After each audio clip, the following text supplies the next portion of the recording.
Anurag is based out in Bihar. He belongs to Gaya and he's right now in Gaya and he's helping the entrepreneurs in Bihar raise capital, build businesses. That's kind of a very difficult decision to make, considering Anurag has already worked with a lot of corporates. He was also a part of I think Jan Suraaj party, working with Mr. Prashant Kishore.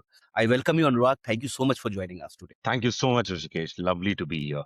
And thank you Anurag, for a nice introduction. first question, Anurag, do you Yes, think that the next Zerodha and Joho or Infosys is more likely to come to Patna than Bangalore? I'll take a different view on this, Rishikesh. I think the next Amul will come from Bihar. And the reason for that is that we have to look at our strength. And I believe that Bihar has tremendous potential when it comes to building a multi-billion dollar company, especially in the agri and the allied sectors. Now, to put things into perspective, Bihar constantly ranks in the top 5 states when it comes to agrarian production. However, in Bihar, we have more than 50% of post harvest losses. That means whatever we produce, 50% of that goes to a waste. So now, if there is a company which is working to solve the supply chain of the post harvest products which is coming out of Bihar, now that's a multi-billion dollar opportunity sitting right out there. Similarly, we all know makhana as an identity crop of Bihar. Bihar produces over 80% of total makhana, or the national production of makhana in India. But we realize only 10% of the entire value chain, because most of it flows out of Bihar and the value is realized by traders, exporters, brands which are not based in Bihar. So again, there is a huge opportunity for a brand to come out from Bihar, which has a hero product as makhana. So I think bottom line being that Bihar, with its strength, I think definitely the next Amul will come from Bihar. Nice. I hope a lot of Amuls come out of Bihar. What's the biggest misconception people have about Bihar, Anurag? A lot of them will have, but I think the most basic or I think the most irritating misconception is that Bihar lacks basic infrastructure, and this is something you speak to everyone, and people say, "वहाँ road भी है, वहाँ ये है, वहाँ है, factory कैसे लगेगा," and all of that. And just to put it out there, that Bihar over the last few years, currently we have the third most dense road network in all of India. The power consumption growth in Indian household and by Bihari household and Bihari businesses is currently we are at the rank 3 again in the growth in the power consumption. Similarly, over the last 7 to 10 years, the growth in the per capita income, Bihar is again ranking as the fastest growing state there. So definitely we started from a lower base. We coming from very far behind as compared to other states. But I think over the last few years, things have changed drastically. And I think we are on the top when it comes to the basic infrastructure. And a lot of friends, a lot of colleagues who have traveled to Bihar, met for different purposes. When I take them around and they're surprised, yeah, the roads here are phenomenal. And this is not just a road between two district headquarters between Gaya and Patna. I'm talking about roads very deep into the rural parts of the state as well. So yeah, I think that's a big misconception that people have. And why do you think talented people keep on leaving Bihar? So I think that has more to do with because we have never invested in the infrastructure that retains the talent. And historically, and this is something that isn't this has been about the successive governments, the successive sort of tenure that multiple governments have had. So we never invested in a world-class institute. What does a world-class institute do? It retains the talent, it trains the talent. So we never had a world-class institute till about 4 or 5 years back. Now recently ITs have come up, NIT has always been there, IM has come up. So we never invested in a world-class institute. We never invested in a functional business environment, and because of which we were never able to attract the capital. Now if you have world-class institutes which trains the talent, if you have a functional business ecosystem, that that ecosystem retains the talent. So that is the reason. And if you the basic, or if the crux of all it is that people go out for opportunities. Now opportunities could be to get educated, opportunities could be to get livelihood. So I think that has been the primary reason why till now we haven't been able to sort of retain the talent. But again, things have been looking up. I've seen a lot of people moving. I moved back to Bihar, I think 3 or 4 years back. A bunch of people are moving back to Bihar, and I think this trend will continue that more and more people will come back in the near future. Yeah. So there is no talent problem as such, is what you are saying. There is an opportunity problem. No, I think Bihar is a perception problem, and more than anything. Does Bihar have an opportunity problem, or does Bihar have a talent problem? Because by and large, if you look at all the tier two, tier three geographies in India, they Hmm. are pretty much facing the same problem what Bihar is. Hmm. It's all the talent, even in a state like, let's say, UP, most of the talent people will end up in Delhi NCR, will end up in other places as well. Hmm. So I think what Bihar has is a perception problem, and because of which a lot of times people are hesitant. There are a sort of hesitation when it comes to investments, when it comes to sort of setting up the infrastructure here. So I think if you are able to solve for that perception problem, it would be as good as any other geography for that. Got it. And let's talk a bit about the tier two capital that you have set up. Like, why did you Yeah. decide to focus on smaller cities? So for the very simple reason, like if you see the next leg of growth in the country has to come from these geographies. Somewhere the metros have plateaued, are moving towards a saturation. And in the tier two, tier three geographies, still Hmm. there is about there are more than about 1 billion people live in these areas, in these geographies, Hmm. and they live here, they work here, they consume here, they spend here. So Hmm. the next leg of growth has to come from these geographies, and for a very simple fact that we want to be a stakeholders in that journey when the growth comes from tier two, tier three India, and that is the reason why we took a conscious call to focus on the geographies beyond the metro cities or beyond the lens of the traditional investors. Hmm. Okay. And what are these investors missing out? Like the investors who are sitting in Bangalore or Hyderabad or some places? So I think that depends at what are the kind of investors that are we talking about. Hmm. If we talk about the usual VC funds, over the last 10 years, these funds have played a huge role in developing the startup ecosystem in our country, which you and I are part of. And due credit goes to them. But the region where we are sitting, the geography where I'm sitting right now, Hmm. the businesses that are being built are more sound businesses, businesses which do not have an option of failure, which do not have the option of sort of raising funds. So these are the kind of the businesses which are very, I'd say, prudent business, very judicious businesses are being built. So I think a section of investors definitely should be looking at these businesses, these section, Hmm. and that's where our eyes are also. Okay. And Anurag, you have a very interesting career. You have also worked in, political campaigns and all that. How can a political campaign may be connected to, somebody building a startup? Because, Right. you have been the part of the youngest political party as well. Have been a part of early stage Hmm. investments, and as you mentioned, even a political party. But the underlying motivation of doing it all has been about building things ground up. I Hmm. have been an entrepreneur, and it was the same mindset that I carried when I got an opportunity to work with Jan Suraaj. So it was not a very political role. My role was very organizational, and I was leading a team which is basically was which was basically supposed to build a network of youth leaders all over Bihar, and for a party, for a political organization Hmm. which had no sort of base, which had no identity. So it was pretty much like building up a startup when no one knows you, when you have a new product and you take it out in the market.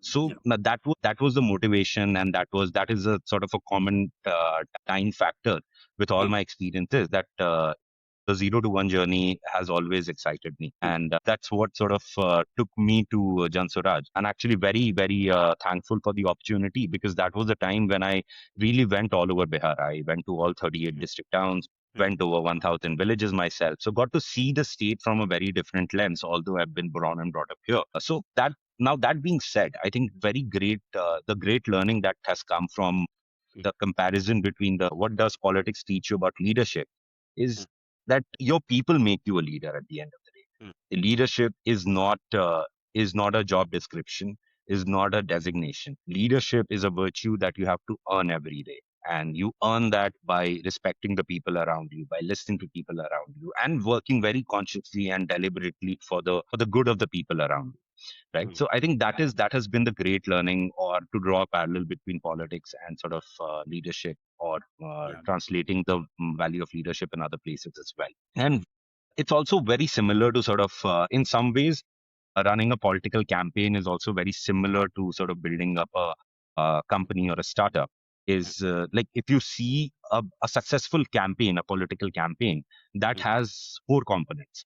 And the first component is the message. That what is that message that you are trying to say? And it was a very like I'll take a parallel from Jan Suraaj. The idea was that we are creating an alternative. That was the baseline of the message because people are sort of are fed up with the options that they have right now. Now you have a message which has to resonate with the people that you're speaking to, your audience, your electorate, your voter for that matter. Now you need a messenger. Now you have a very solid message. You need a face for that message. You have to take it out, which the face could go to, could speak to the people, and people could relate to that face as well. Right. So message, messenger are two important components, and then comes your machine. Now, in political understanding, machine is the cadre, is the organization that you build on ground, the people that you build on ground, who then take the message to the larger masses. You have a message, you have a messenger, and then you have a machine which is then further sort of reciprocating that message to a larger audience. And the last part of it is the mechanics part of it. And mechanics is basically the data, the tools, and a bunch of other things which you utilize to see that, okay, is my messaging hitting the right audience or not? What is it that I need to change? What is that I need to change in terms of delivery of that message, for example, right? So these are the four important components which make a great political, four components make a great political campaign, which is message, messenger, machine, and mechanics. And it's very similar even in terms of the startup. Now, a startup is someone, is a company, is an entrepreneur who's coming out to break the status quo. And probably even if it's, let's say, for example, you take an example of Uber. Now, the message was that this is a new way to sort of commute. You have had multiple options like driving your car, commuting to places in metros or public transport, but this is a new way of transportation and or commute for that matter. So that is the message which the company puts out.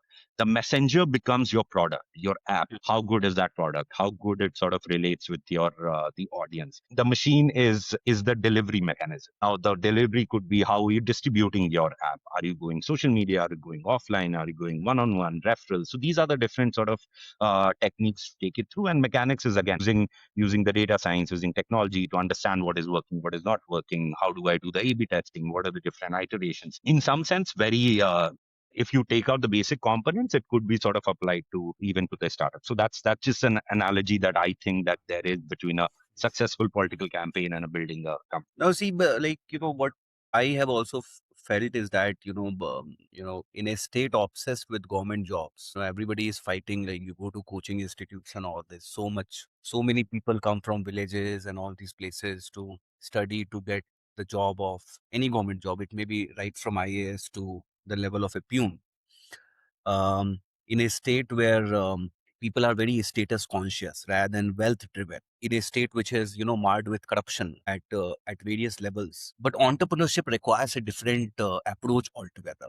Like if I have to talk about myself, like I could not have done entrepreneurship if I didn't have $1 million in my account. So that is why I have to work for 10 years. So for those people, Anurag, who come from such a poor background, who don't have any backup or something like that, to take a plunge into entrepreneurship, do you think it's a very tough task? Like how will you encourage them to do entrepreneurship? Because you talk to any Bihari, like who is living in Bihar, is looking for a government job, or maybe maximum is looking to maybe get into a good college like you went to and get a placement there out there. Right. So I think the way our obsession, and when I say our, that is our state's Mm, obsession with government job is sort of related. And if you see, this obsession is not only for Bihar, and it just gets projected that way. But the fact of the matter is that it's the same in a place like UP, it's the same right. in a place like MP, Mm, mm, Chhattisgarh, Jharkhand. mm. Now, what Even is in the Gujarat reason? also.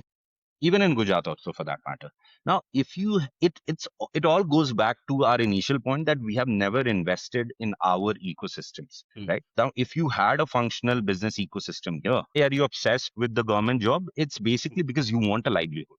Right, there are no private jobs that are there in the, or there are very few private jobs that are there in Bihar. Slowly and gradually, they are coming up. But for the longest time, there haven't been, even if there have been businesses, they haven't been big enough which can employ 20, 30, 50 people. Whereas if you go to a Tamil Nadu, you go to a Coimbatore, a smaller factory would be employing about 20, 25 people. mm, Different matter of fact that out of 25, 10, 15 would be from our part of the world, right? So the obsession is not wrongly placed. It's just that you need an option. You need livelihood at the end of the day. And if if there is an ecosystem that is supportive of entrepreneurship, that definitely they will choose an option, choose entrepreneurship as an option. And I'll give you an example for that as well. So over the last 10 years, Bihar has become one of the leading mushroom producing states in the country. So as we speak, Bihar contributes about 15% of total mushroom production in India, and it is constantly ranked one or two. Now, how has that happened? It happened because there is an university called Bihar Agricultural University in Sabor, and they took it up as a mission. And there was actually something called Bihar Mushroom Mission. Now, where the a professor there uh, brought the technology of cultivating mushroom. Now, mushroom as a crop has a potential to sort of provide sustainable livelihood to people. Now, because of that, in the last 10 years, there have been about 2 lakh mushroom cultivators in Bihar. And these are all people who are doing regular farming, and during the winters, 90% of them during the winters, they grow mushroom as well. Now, government has been pushing towards providing subsidies, providing sort of infrastructure so that more and more people could go into mushroom farming. Now, if you create systems like this, there will be people who will choose this option as compared to going out to states like Karnataka, Gujarat, and working there for 15,000 rupees a month. So you have to invest in those systems, and thankfully, uh, baby steps have been taken in that direction. We see the sprouts of those coming up recently. Our government has been and again, Bihar startup as the organization, the body has been very active, at least in the eastern part of country. I think there have been two very active startup bodies. One is Startup Assam and Startup Bihar as well. So these two are they are very sort of encouraging to entrepreneurs. So now more and more people are looking to entrepreneurship as an option, and it will only increase if you invest in those ecosystems. And that is the only way you can sort of encourage more people to move towards entrepreneurship. And it will also happen more with the access to the information. Now, when we were growing up, I remember, and we are sort of contemporary in terms of our age group. So when we were growing up, I'm not sure if you would remember, we used to sort of go to internet cafes, and or even if when the internet came to our home, that was all the dial up. So phone aa gaya beech mein, to your internet will be disconnected. And we grew up in a very different world. Now, the people who are growing up in Bihar, they are growing up in a very different world. They have access to the what kids in the US or even in London or even in Australia would be reading. They have the access to that as well. So I think this will sort of bring the information asymmetry which was earlier there, that is slowly and gradually getting removed. Now, people in Gaya, people in Muzaffarpur are reading about startups or entrepreneurs which are being built in Bangalore, Delhi, and they are getting inspired as well. So it's also a natural progression that will happen with time. But I think it's a wrong sort of aspiration to say that Biharis are sort of obsessed with government jobs. I'd say largely it's Indians who are obsessed with government jobs and not just Biharis. An interesting one is that, you have worked with politicians, you're working with entrepreneurs. What do you think? Who understands human behavior better? So I think that's kind of an unfair comparison to be true, Rishikesh, because it will depend at how do you define human behavior. Now, human behavior happens in two ways. One is very individual, and then it's also very collective.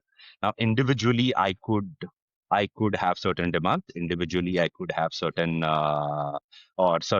aspirations for that matter, and collectively, I could have certain demands, certain sort of aspirations as well. So, what I would say that entrepreneurs are masters of individual utility when it comes to that, and speaking to individuals, whereas politicians are masters of, I think, collective identity. They speak to the collective, they speak to the group much better than an entrepreneur would. So I think that is where these two differ. But yeah, both are sort of masters of human behavior. Just that which one would you is where I would say that which is better than the other one. Anurag, since you have been in Bihar for the last, I think, 3 years now. I think 3 or 4 years. Lil So, up also that few. Yeah. when you look around, what do you think? If you could point out, say, 3, 4 things which needs to change for Bihar to become a startup hub. Right. So I think the first thing that we need to think, or we need to sort of change in our mindset is that we have to go, or we have to broaden our horizon and think beyond startups. Like, it's great. Like, what do you call that startup? More and more startups should come up in the state, and that is only welcome at any given point. But we'll also have to look at the businesses, and I know there's a very fine line in between them, but in my mind, I look at it startups which are more sort of more new age businesses, more sort of tech oriented, more tech enabled. At the same time, we have to look at the businesses which are very grounded, which are very rooted, and we have to look at with the same lens as we look at that the startups. So that is what, and I think it has to, you have to develop an ecosystem for entrepreneurs. Now, entrepreneur could choose to do a startup, which is a tech enabled startup or a tech company altogether. Whereas an entrepreneur could choose to just do makhana trading for that matter, which requires very little sort of technology. But at the end of the day, both are entrepreneurs. So we have to look at it as an entrepreneurial ecosystem and not just as a startup ecosystem. And I think that is one sort of change in our mindset that we have to do. And the second is that, again, falling back on our strength. Now, what do we have as strength? Bihar has a strength. The biggest strength that we have is our people.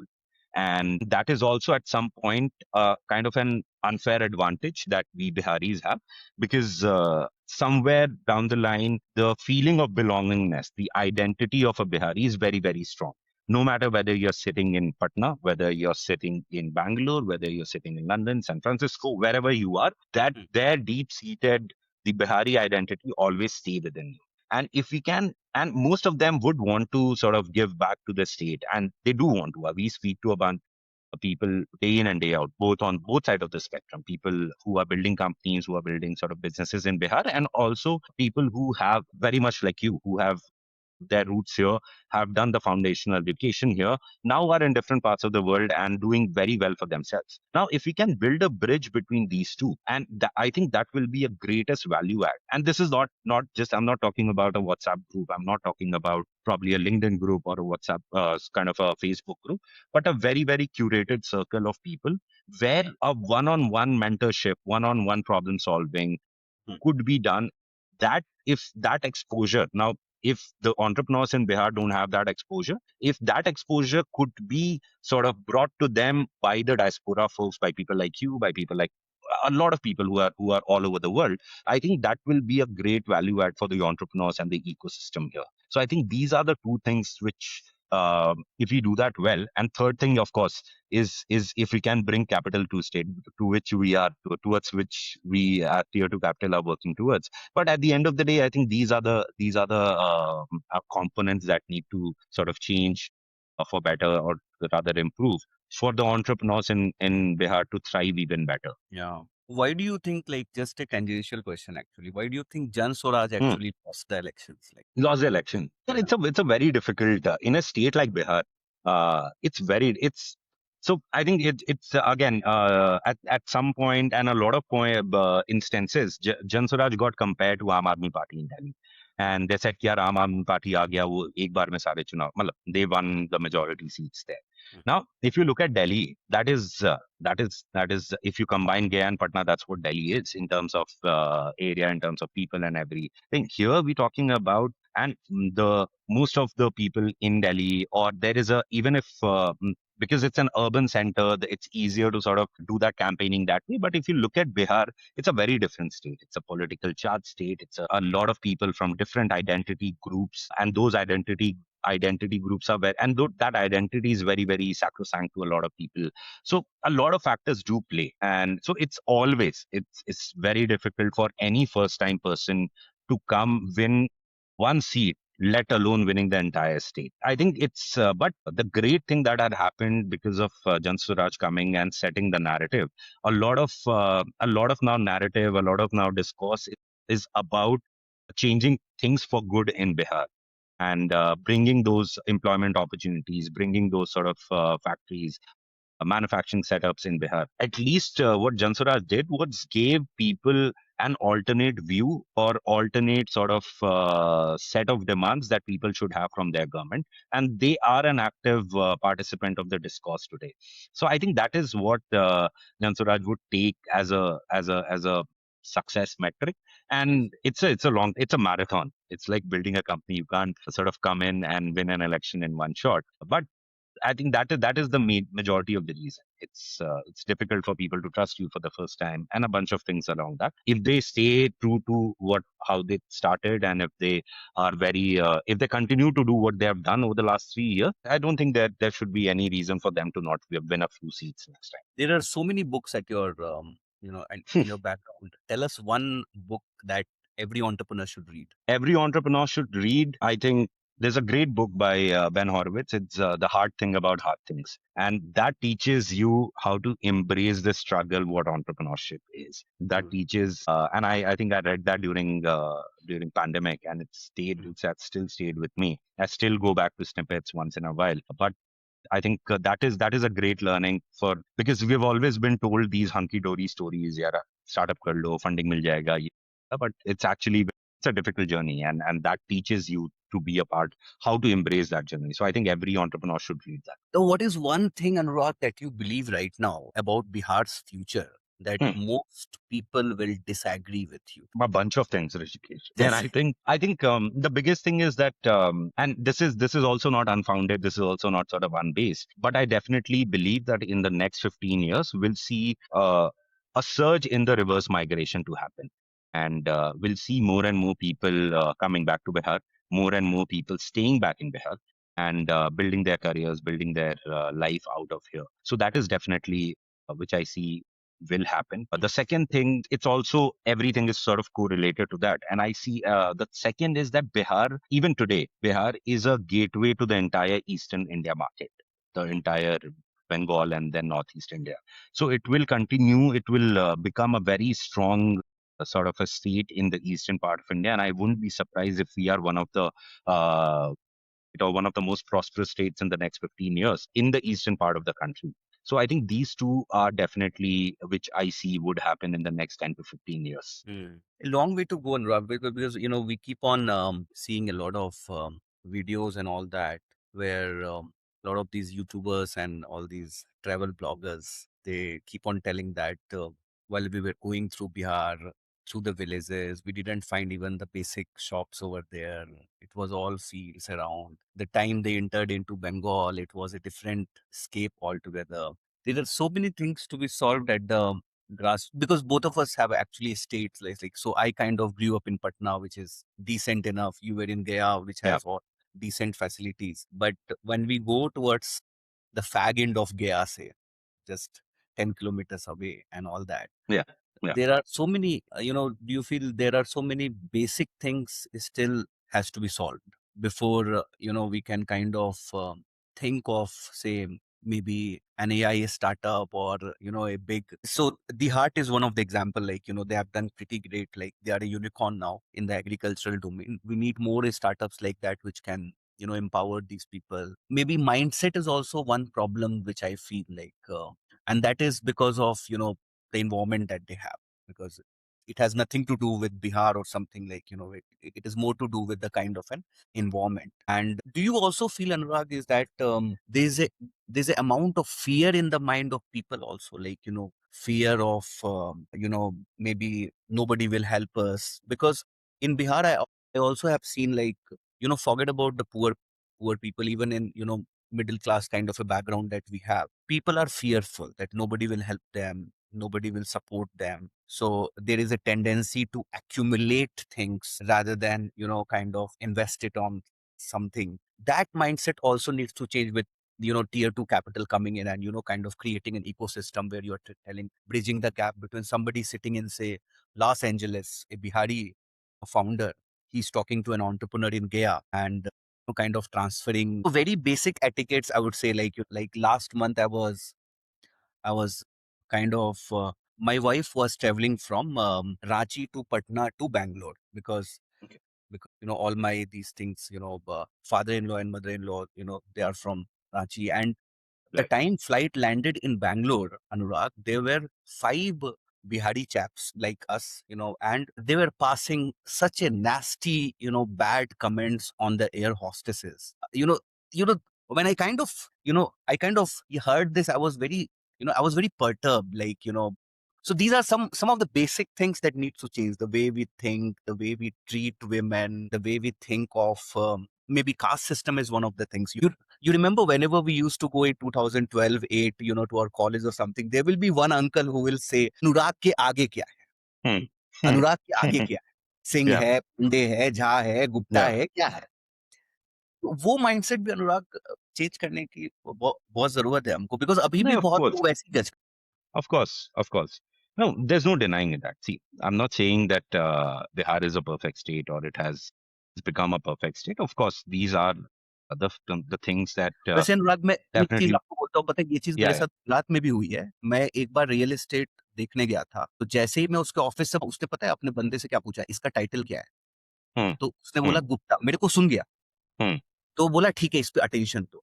तो ये है hmm. पूरे India में, लेकिन बिहार में Correct. ज़्यादा Oh, I think कि हम लोग see because आप when आप गुजरात की बात तो आप the perception and that's why I said that Bihar is a perception problem. जब बिहार की when we talk about Gujarat हम बात करते हैं factories. We don't talk about the same thing the caste system that there is. जब हम बात करते हैं यूपी की, there are a bunch of things that we talk about, whether that's Prayagraj, whether that's Ram Mandir, Ayodhya, and a bunch of other things, but we don't talk about the caste atrocities that happen in even in UP. And it's just but and it's the same thing in Bihar. See, at the end of the day, is कोई बिहार एक कोई बिल्कुल ऐसा नहीं है कि it's an alien state, right? It's a part of India's collective, and the caste problem, the identity problem, is an India problem. It's a pan-India problem, hmm, and that is and even this problem is not. I will say that even the southern states are not untouched by this. I have worked in Andhra Pradesh in the political realm. I've worked in Andhra Pradesh. I've worked in West Bengal, and I've of course worked in Bihar.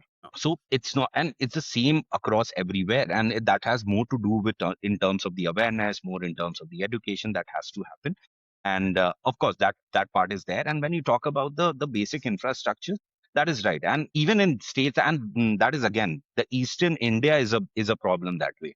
या, If you go to the rural parts of Bengal, या, they are even in a worse condition than the rural parts of Bihar. Yes, yes, And forget about roads, it's abysmal even in the rural. And I've lived spent good amount of time in the Jungle Mahal region, which is the southern part of West Bengal, Bankura, Bishnupur, all of these areas. And it's very similar to Bihar, and it's just an imaginary line which we draw that this is the border, but border case side and its side, it's the same thing that we in terms of talk about, whether it's a lack of infrastructure, whether a basic infrastructure like your toilets and a bunch of other things. I was listening to an RJ यहाँ पटना में, and she was just comparing that she had just gone to done a road trip along the western coast, and she could find bathrooms and everywhere, but that is a problem here. Agreed, that's a problem here, and those are the things that the state has to solve, that we have to sort of work upon. And that is what the progress would look like when we talk about the next 10 to 15 years. So of course a bunch of things need to change, and more than that, it's but I again say that coming from Bihar and living in and now going all over Bihar, meeting sort of young people, old people all over the state, there is more and more acceptance when it comes to Bihar as so again. What I'll tell you why it's a government push or the policy push is very important is that in Bihar, police 50% of seats are reserved for women. So you go around Bihar, you'll find one out of the two police person would be a woman. Now, what does that do? Like for the first generation, and these are the women who have yes, when Nitish Kumar yes, first came to power, he gave them bicycles, right? So that made them independent to go for their education. They were no longer dependent on their father, their brother to drop them to school. Now these women got educated, literate. Now 50% of seats are reserved in the police in the police sort of posting. Now what it is doing, it is creating the next generation of people who are much more aware. Yes, Similarly, Bihar was the first state to reserve about 50% of seats in the local body elections. So although matlab, if you go up gaon mein jaoge, even though the mukhia is a woman, but everything is managed by mukhyapati. So yes, that's a legit term in here. But I'm seeing those, but मुखिया those are पति, that's a legit sort of a designation. People right in front of their car, Mukhyapati and all that jazz. But point of the fact is that see, these are all the changes that does take time, and with right push, with right policy push, and the things will change on ground. The things will, and some of it we have already started seeing, even in Bihar for that matter. So I think, yeah, agreed with you that we have to go a long way. That's where we started, that we have to go a long way. But at least we are on the trajectory, or we are on the right trajectory. Let's hope for the best is what I would say. Great, Anurag. And now the last one is that Yeah. imagine a 22, 23-year-old boy or a girl sitting in Patna, Muzaffarpur, Gaya, Ranchi, Bhagalpur, listening to this podcast. They have ambition, they have ideas, but they feel they need to move to Bangalore, Mumbai to succeed. What would you tell them? So first I'll ask them that what do you want to succeed in? That if See, I think I am someone who has done my education or my schooling in Bihar, college in Bangalore, did my first job in Chennai, did my first business in Delhi. So I'm a person who has learnt in all of these places. I am a person who's a beneficiary of the exposure, and I'm sure that you would relate with that too. So there is nothing harm in getting that exposure. Now, if you were building a tech company, like a very hardcore, or it's a complete native tech company, an AI company, it would do you good if you're sitting in Bangalore. There's no doubt about that. You have the ecosystem there, you have the talent there, you have the mentors there, and everything. But if you were sort of building, let's say, an agri company, then probably Bihar is better suited for that. So I think there is no hard and fast. There's no black and white to say कि नहीं आप, and I completely do not agree with people जो say कि क्या जरूरत है बाहर जाने का, यहीं पे करो. By all means, आओ, get that learning, get that exposure, and you learn a lot from when you interact with people from different cultures. So that is very important for anyone to sort of have that exposure. But always keep that mind that if an opportunity, or if I could, I should definitely sort of think of building something long lasting in my home state. So that would be my sort of a suggestion, because I would be a hypocrite if I asked a 22-year-old to stay back in Bihar, because when I was 22, I was in other parts of the country. So Yes. yeah. Great. Thank you so much, Anurag. And to all the audience, although this conversation was more focused on Bihar, but this is valid for all the tier 2, tier 3 cities in India. Anurag is building, a capital hub for tier 2, tier 3 cities. He's trying to bridge that gap. And wherever you are located, you are in a tier 2 city in Punjab, Maharashtra, Gujarat, UP, Bihar, anywhere, the problems are almost similar. Feel free to reach out to Anurag if you are an entrepreneur, or if you want to contribute to the ecosystem in the tier 2 cities. It's time to give back, guys, because that gives the maximum amount of happiness. Making this much money makes you, kind of satisfied. ठीक है, but जब हम देते हैं तो बहुत मजा. Thank you so much, Rishikesh. It's a wonderful being here.